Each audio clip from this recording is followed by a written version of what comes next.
Ya, apalagi halaman 3 masuk 4 surat At-Takwir ayat 1 sampai 9. Idza syamsu kuwirat wa idzan nujumu kadarat wa idzal jibalu suyirat wa idzal isyaru uttilat wa idzal wuhushu husyirat wa idzal biharu sujirat wa idzan nufusu zuwijat wa idzal mau'udatu su'ilat bi ayyi dzambin qutilat.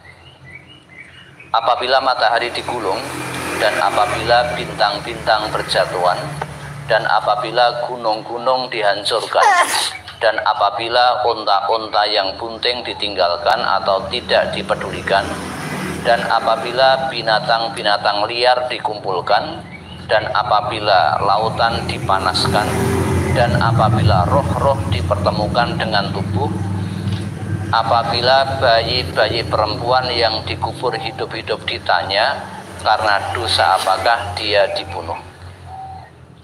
Yang ditanyakan pada ayat yang 8 dan 9, siapa yang ditanya dalam ayat tersebut? Apakah bayi perempuan yang dibunuh ataukah yang membunuh? Yang kedua, apakah pertanyaannya sama dengan pertanyaan kubur yang ada di brosur sebelumnya?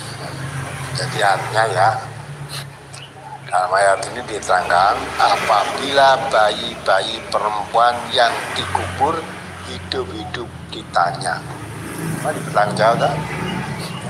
Bayi, karena pada zaman jahiliyah itu bayi perempuan lahir dibunuh.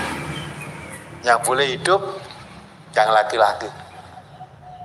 Nah, dibunuh sebabnya apa? Salahnya apa? Dia ditanya, dibangkitkan. Loh, mungkin kamu pikir bayi bisa ditekan lah, kalau itu udah menang, itu udah kemampuan Allah, nggak perlu tanya. Kalau orang yang beriman udah, artinya orang yang dibunuh tanpa salah itu nanti akan dimintai pertanggungjawaban, dia akan memberikan jawaban.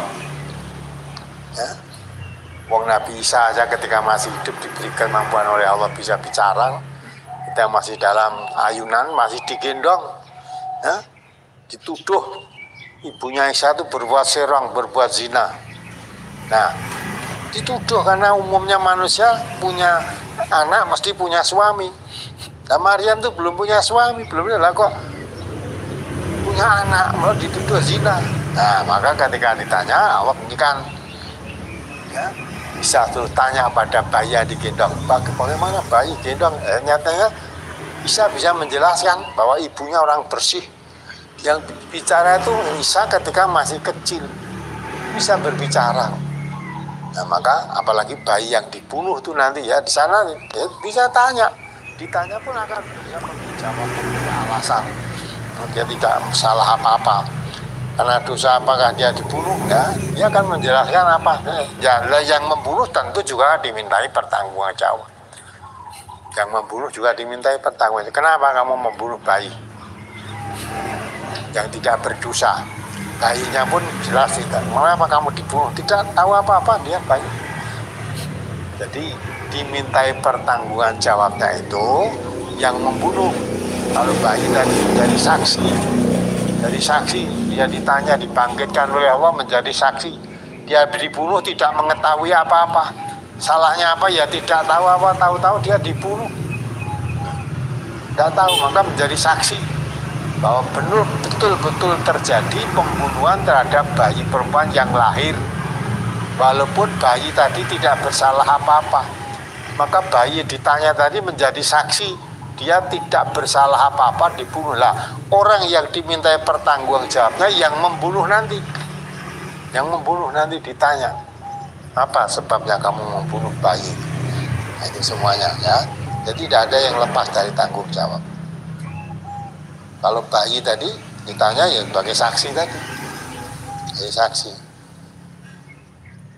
Kamu jangan bayangkan bayi ditanya apa itu, ketika apa Isa itu. Nah, ketika Nabi Isa masih kecil aja ditanya, umumnya bayi nggak bisa ngomong, nggak menjawab, bisa kok. Ditanya oleh Allah, Allah memberikan bayi bisa bicara, bisa. Nah ini.